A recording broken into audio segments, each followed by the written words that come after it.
G'day legends, let's wrap it up. Russifican 306, Riyadh season, UFC Noche 306. It's finally done, it's in the bag. Now, in this recap, we're not going to be talking about every single fight. I am going to talk about the fights, but I also want to talk about the Sphere, right? The Dana White said that the Sphere is going to be this once-in-a-lifetime show. Did it feel like that? Yeah, it did. But even without the Sphere, you know, there were 10 fights on this card. 7 of those fights were absolutely amazing. So even without the Sphere and everything going on in the outside of the Sphere and inside the Sphere, even without all of that kind of stuff, UFC Noche was still a really enjoyable and successful night. But let's start off talking about the Sphere, because that really did steal the show for me. So the show opens for us in Australia on Early Fight Pass prelims, and there's one fight on the Early Fight Pass prelims, and it's Raul Rosas Jr.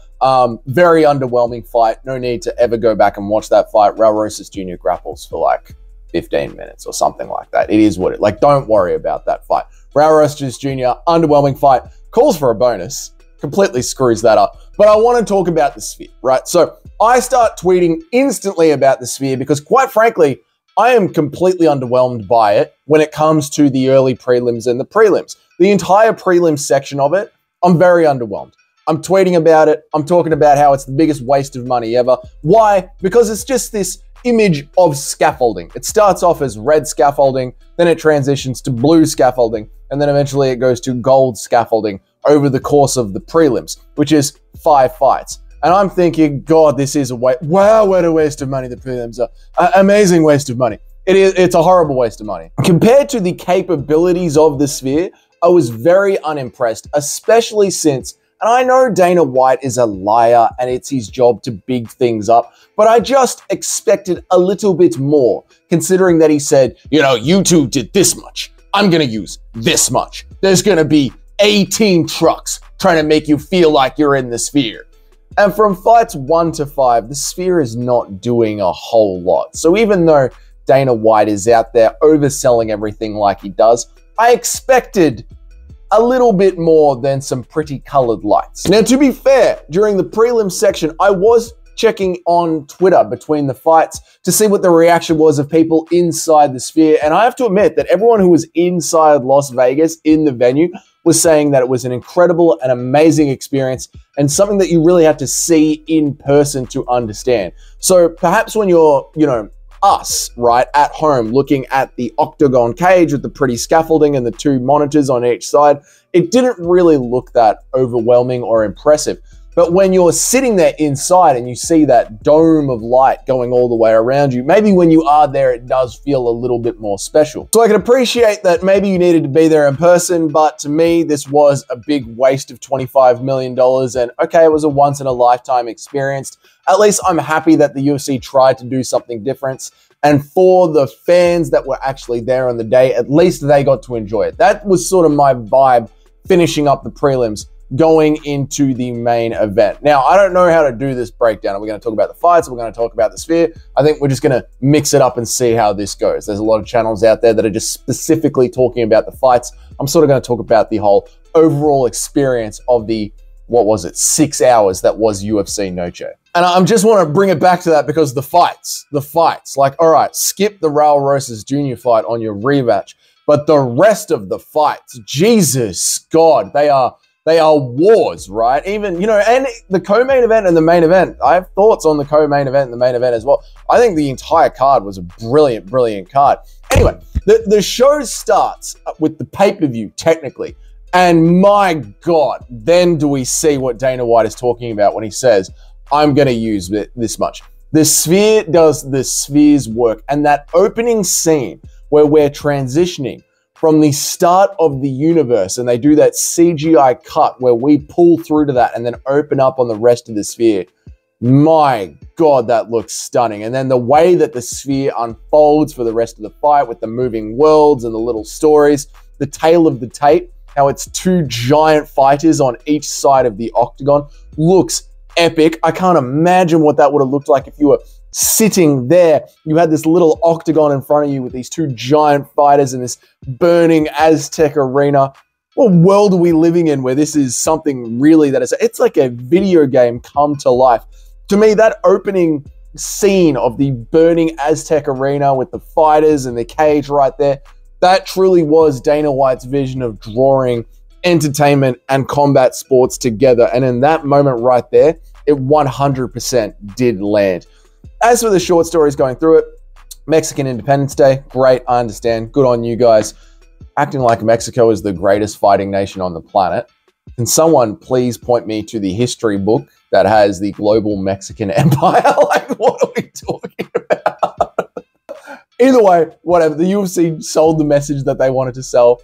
Good on them. The visuals and the way they set up every single fight for the pay-per-view, it did turn out beautifully. But it did also make me wonder, how much does it cost to get those visuals to appear on that domed 8K screen? Because to me, the early prelims and the prelims were a real waste of money, And I understand, it must be super expensive to rent the Sphere, and those visuals must be very expensive. But the prelims, I always thought to me that the prelims were aired on television to try and get more of a general audience to maybe catch them, watch them, and then really get committed to the show and want to buy the pay-per-views. I always thought the prelims were on general television to help boost pay-per-view numbers and to show most of the world the prelims and the early prelims and really not use the full capabilities of the Sphere, and then to only bring it in for the pay-per-view does seem like a bit of a wasted opportunity.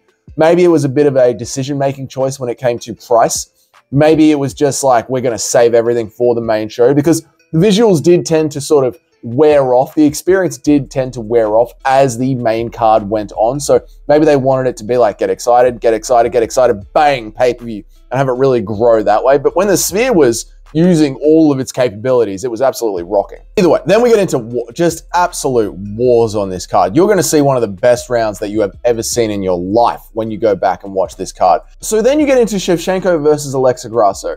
And this fight was a little bit of a mood killer, unfortunately, because the fight isolated what could have been seen as quite exciting, right? Like, both women were looking to get submissions, and very, very close submissions. It was a title fight.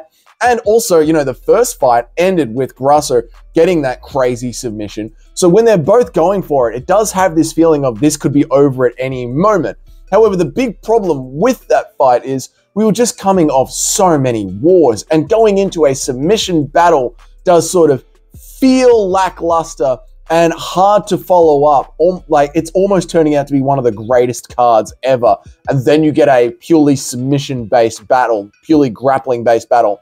It kind of hurts, you know what I mean? Like, you have that banger between Diego Lopes and Brian Ortega. It's hard to go from that fight, the Brian Ortega-Diego Lopes fight, into a grappling fight, and then to go even further into a bit more of a vibe-killing fight that is Sean O'Malley versus Merab Dvalishvili. The main event just turns out to be Merab doing just Merab sort of stuff, grappling, and then running away whenever a striker tries to engage with him. That leaves a very sour taste in your mouth for those last two fights. I'm just saying, when you take Shevchenko versus Grasso and you isolate it and just leave it on its own, it's not a bad fight, right? It's good grappling, higher level submissions. The champ got dominated in every single round. I guess it is very embarrassing for Alexa Grasso. It does sort of, when you cap that off, it does sort of say that the first fight was a fluke and the second fight was a robbery. And in the third fight, Shevchenko really cleared that up. She clearly won all 5 rounds. That's the end of the first women's title fight trilogy. And it was not exactly DC versus Stipe Miocic, was it? So let's circle back. It's hard to talk about the fights and the Sphere at the same time. Let's circle back. Let's talk about Brian Ortega versus Lopes, right? Lopes looks, he's got a perfectly fine gas tank for 15 minutes. Can we get rid of that narrative? Lopez's gas tank is fine. He looked a little bit gassy in the third round, but that entire fight, he was absolutely swinging for the goddamn bleachers. So that, like, Lopes at UFC 303, he was coming off 2 weeks' notice. He had to cut a ton of weight a whole bunch of times. His gas tank is fine. Brian Ortega does not have striking. Okay, can we end this narrative as well, all right? He might have some half-decent striking like Calvin Kattar, but in a division where you need to be so high level, Brian Ortega is just not there anymore. So can we put the Brian Ortega cope to bed, okay? Next for Diego Lopes, I sort of ruined it there. I do think it's Alexander Volkanovski. I am a massive Volk fan, okay? But Lopez versus Volk sort of feels like the right thing to do next. And if Volk doesn't want a title shot, then that's the way to go. Volk absolutely deserves a title shot for the amount of work that he has done in the past. He is the featherweight GOAT. But if we're not going to give him a title shot, then you should, if you're a Diego Lopez fan, you should be clamoring for that Volkanovski fight. I do think Lopez punches Volkanovski's head off and right into the back row. Here's how I think it should go. If Ilia Topuria beats Max Holloway, you do Volk versus Ilia Topuria 2 as a great rematch. If Holloway beats Ilia Topuria, I think you do Lopez versus Volkanovski to see who the #1 contender is. I don't know if the UFC want to do Holloway versus Volkanovski 4. All right, let's get into the main event. I said that O'Malley had good grappling and good get-ups. I think he does. I think he does have good grappling and good get-ups. I just think Merab is just better. Merab is just better. He's better with the grappling. He's better with the takedowns. He's better at staying heavy on top and landing useless knees to the thigh. I think that Sean O'Malley won the first round and the last round, and that was about it. I think Merab's striking is pathetic. He runs away the entire time. It's pathetic. At least with Islam Makhachev, he's going to take you down, but when the fight's not on the ground, you're going to be standing up. You're going to see an awesome Muay Thai fight. It sucks that Merab is the champion. It really does suck, right? You now have to watch 25 minutes of Merab just wrestling someone all the time, every 3 to 6 months. And he's pre- and post-fight rambling. And I don't mean this because, like, Alex Pereira doesn't speak good English, but he's still fun. Oliveira doesn't speak good English. He's still fun. Islam Makhachev doesn't speak good English, but he's still fun. But Merab, he just rambles, man. He's, I just normal guy, brother. I train hard, brother. You know, I wake up, brother. I eat breakfast, brother. I get a haircut, brother. Sometimes I train again. You know, when I wake up, I like a little porridge, little bit of honey. Now, I want to say thank you, Dana White, for having me here and everyone here. I thank you. I had my porridge this morning. Made me feel good and feel full. This is what it is. I just want to be here and show. It's like, Merab, shut up.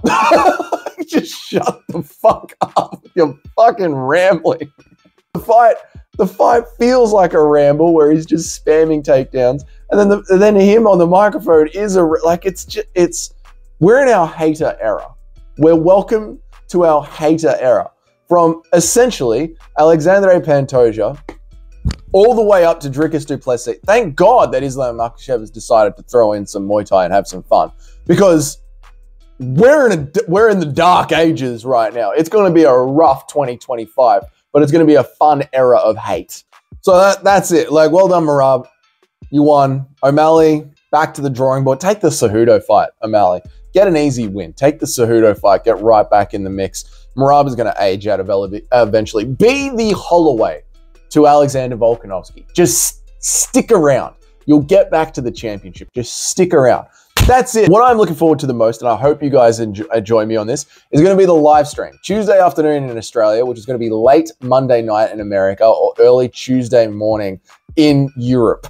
We are going to go over the pound-for-pound rankings again. I had Sean O'Malley as ranked number 2 or number 3 in the pound-for-pound rankings. We're going to go through the pound-for-pound rankings again and debate it. It is going to be, I can just tell already, it is going to be an unhinged live stream. So if you want to join me for that, please do join me for that. But I think that wraps up UFC Noche nicely. The Sphere absolutely worked. The fights were incredible. The main event was a little bit lackluster. Now we get to enjoy hating multiple champions at once. It's going to be a damn good time. You guys have yourselves a great day. Until then, I will see you all on the next live stream or in the next video. Catch you then.